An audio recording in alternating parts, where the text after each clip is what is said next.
धर्मनगरी स्थित गीता की प्रकट स्थली पहुंचे मुख्यमंत्री नायब सैनी ने ज्योतिसर में बन रहे अनुभव केंद्र के बारे में कहा कि प्रधानमंत्री से आग्रह किया जाएगा कि इसका लोकार्पण करें। कांग्रेस में संगठन नहीं बनने पर कसा तंज की संगठन बनाने की कौन सी जल्दी है। सीईटी एग्जाम को लेकर कहा कि 9,200 बसों की व्यवस्था की जाएगी। गीता की प्रकट स्थली पहुंचे मुख्यमंत्री नायब सैनी ने ज्योतिसर में बन रहे अनुभव केंद्र का आज अवलोकन किया। वह कहा कि 205 करोड़ की लागत से बन रहे इस केंद्र की कमी पेशियों को 2 माह में पूरा कर लिया जाएगा ताकि इसका लोकार्पण किया जा सके। वहीं उन्होंने कहा कि प्रधानमंत्री से भी आग्रह किया जाएगा कि वे अपने कर कमलों से इसका लोकार्पण करें। उन्होंने कहा कि गीता जयंती का पूरे विश्व में प्रचार प्रसार हो रहा है और क्योंकि भगवत गीता में भी कर्म मार्ग को प्रशस्त करना उल्लेखित है। मुख्यमंत्री नायब सैनी ने कांग्रेस में संगठन नहीं बनने पर तंज कसते हुए कहा कि उन्हें संगठन बनाने की कौन सी जल्दी है। मुख्यमंत्री कहते हैं कि कांग्रेस ने हर विषय को ताक पर रखा। उनके शासनकाल में उनकी नीतियों से गरीब और ज़्यादा गरीब बनते थे और अपने नज़दीकियों को अमीर बनाया जाता था। साथ ही सीईटी एग्ज़ाम को लेकर उन्होंने कहा कि 27 जुलाई को 9,200 बसों की व्यवस्था की जाएगी और उनसे किराया भी नहीं लिया जाएगा। इस एग्ज़ाम को लेकर 13,87,000 अभ्यर्थियों ने पंजीकरण कराया है।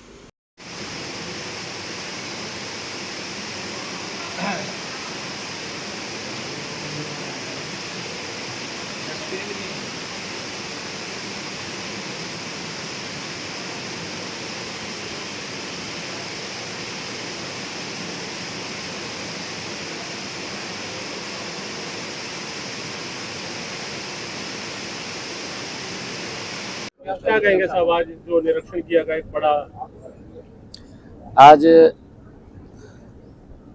ज्योतिसर में जहाँ भगवान श्री कृष्ण की पवित्र भूमि है और जिस भूमि पर स्वयं भगवान श्री कृष्ण ने एक विराट दर्शन दिए थे, सर्व मानव कल्याण के लिए अपने मुखारबिंद से गीता का पवित्र संदेश भी दिया था। आज यहाँ पर इस पवित्र भूमि पर वो सब कार्य, उनकी वो रचनाएं इस पवित्र भूमि पर जो महाभारत के समय हुई थी, वो सारा इतिहास इस भूमि पर अंकित होगा और उसके ऊपर लगातार गति से काम चल रहा है। उस काम के रिव्यू बैठक के लिए आज मैं यहाँ पर आया था और बारीकी से उसके ऊपर चर्चा की है। जल्दी ही ये कार्यक्रम, सभी जो कार्य हैं वो पूर्ण हो जाएंगे और जब कार्य पूर्ण होंगे तो आम जनमानस के लिए उस इतिहास को देखने का यहाँ गौरव प्राप्त होगा। ये आम पब्लिक के लिए खोले जाएंगे। अभी छोटे छोटे कुछ काम भी थे, उन कामों को जल्दी ही गति दे करके पूरा कर लिया जाएगा। महीने में उम्मीद है सर इसका इनॉग्रेशन? हम सोच रहे हैं कि 1-2 महीने के अंदर इसको कंप्लीट कर लें, क्योंकि ये गीता जयंती जब आएगी उस गीता जयंती तक हम इसको ओपन कर लें। ऐसी संभावना है सीएम साहब, प्रधानमंत्री आ रहे हैं नवंबर में, उससे पहले इसको चालू कर दिया जाएगा? उनसे कराया जाए। आज नहीं, देखिए इतना बड़ा स्थान देश के यशस्वी प्रधानमंत्री नरेंद्र मोदी जी के नेतृत्व में देश में हमारी सांस्कृतिक विरासत को जिस प्रकार से मजबूती मिली है और उस सांस्कृतिक विरासत को मजबूती करते हुए हमारे कुरुक्षेत्र के अंदर भी लगभग 250 करोड़ रुपया इस महाभारत भगवान श्री कृष्ण की इस पवित्र भूमि का जीर्णोद्धार करने के लिए दिया है और एक ऐतिहासिक स्थल बना है। वो इतिहास यहाँ अंकित लोगों को सजीव देखने को मिलेगा। मैं धन्यवाद भी करता हूँ और जब ये पूर्ण होगा आदरणीय प्रधानमंत्री जी से हम जरूर ये आग्रह भी करेंगे, निवेदन भी करेंगे कि आप अवश्य यहाँ पर आएं, ऐसा हम आग्रह करेंगे। सीएम साहब, कांग्रेस का अभी तक संगठन नहीं बन पाया, कांग्रेस अभी तक अपना संगठन नहीं बना पाई और लगातार लगी हुई है। कौन सी जल्दी आप बना लेंगे भी? जल्दी तो नहीं कोई, क्यों जल्दी है कोई? रॉबर्ट वाड्रा ईडी मामले में रॉबर्ट वाड्रा की 36 करोड़ की प्रॉपर्टी अटैच की बंद है। वो हैं? अच्छे प्रोजेक्ट चल रहे थे, तारामंडल लगाने समय से कोरोना काल से बंद चल रहा है। कल्पना चावला जी वो बंद है, कोरोना काल से बंद है सर वो। अच्छा, उसको नहीं वो तब से वो देख लेंगे, क्योंकि क्या कारण है मैं अभी चेक करके उसको जल्दी खुल जाएगा। और कुरुक्षेत्र हम सब मिलकर के एक ये अलग कुरुक्षेत्र की पहचान वो बने, पूरे विश्व के अंदर बने, क्योंकि अंतर्राष्ट्रीय गीता जयंती आप देखते हैं पूरे विश्व के अंदर आज वो फैल रही है और लोग प्रेरणा भी ले रहे हैं।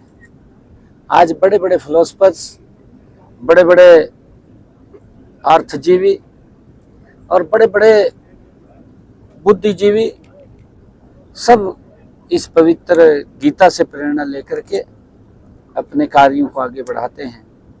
और ये पवित्र ग्रंथ जो भगवान श्री कृष्ण ने दिया है वो एक विकास का मार्ग प्रशस्त करता है, कर्म के मार्ग को प्रशस्त करता है। हमारे लिए बड़े गर्व की बात है, कुरुक्षेत्र के लिए बड़े गर्व की बात है, हरियाणा के लोगों के लिए बड़े गर्व की बात है कि इस जो यहाँ भगवान श्री कृष्ण की पवित्र भूमि इसका जीर्णोद्धार गति से हो रहा है। रॉबर्ट वाड्रा की प्रॉपर्टी अटैच की गई है, 36 करोड़ की प्रॉपर्टी, रॉबर्ट वाड्रा की 36 करोड़ की प्रॉपर्टी। वो लंबे समय से केस चल रहा है, क्योंकि अगर कहीं पर किसी प्रकार की कोई गलती या कोई भ्रष्टाचार होता है वो सामने तो आता है, परंतु कांग्रेस ने किस प्रकार से हर विषय को ताक के ऊपर रख करके गरीब लोगों को और गरीब करने का काम वो कांग्रेस की नीतियों ने किया है।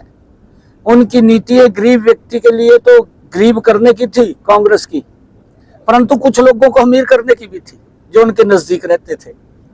उनमें वाड्रा साहब भी है। ये कांग्रेस की नीतियां थी। ये और भी लोग हैं कोई। सर, पंजाब के अंदर भिखारियों को बकायदा डीएनए टेस्ट किया जा रहा है। कल पकड़े हुए भिखारियों को पकड़ा जा रहा है। भिखारी है उनका डीएनए टेस्ट होगा, जो बच्चे गुम हैं उनकी भी पहचान हो सकेगी और उनको कहीं ना जो डीएनए टेस्ट करके उनको भिखारियों के साथ किया जाएगा। बच्चे के जो बिनी के बच्चे हैं, जहाँ उठाए हुए बच्चे हैं, मिसिंग बच्चे। नहीं, देखिए सरकार अपने अपने तरीके से अपने स्टेट में काम करती है। भगवंत मान भी बेचारे लगे रहा, परंतु उसके पीछे कोई और ताकत आ, आपको भी पता है।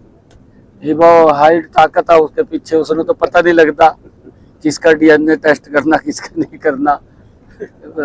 सीएम साहब, एक अच्छी पहल है, 27 तारीख को सीटी का पेपर होने जा रहा है, काफी बच्चे हैं। हाँ, मैं सभी हरियाणा प्रदेश के सभी बच्चों को बहुत बहुत बधाई भी देता हूँ, शुभकामनाएं भी देता हूँ। और बच्चों के प्रति हमारा कमिटमेंट है। बच्चों ने मुझे कहा, लगातार बोलते रहते थे, हमारे युवा साथी, हमारी बेटियां भी आती रहती थी कि सीटेट का पेपर कराएं। हमने सीटेट की रजिस्ट्रेशन खोली, 13,87,000 बच्चों का रजिस्ट्रेशन हुआ और अभी 26-28 को उसका पेपर भी होने वाला है। और हमने उसके लिए बड़ी व्यवस्था की है। 9,200 बसें हमने कुछ हरियाणा रोडवेज की बसें ली है। हमने सभी प्राइवेट स्कूल से आग्रह किया था कि बच्चों को हम घर से लेकर के एक पॉइंट बनाए, उसका रजिस्ट्रेशन चल रहा है, उनको वहां से लेकर के बेटियों के लिए परिवार का एक व्यक्ति जा सकता है, ये भी प्रावधान किया है।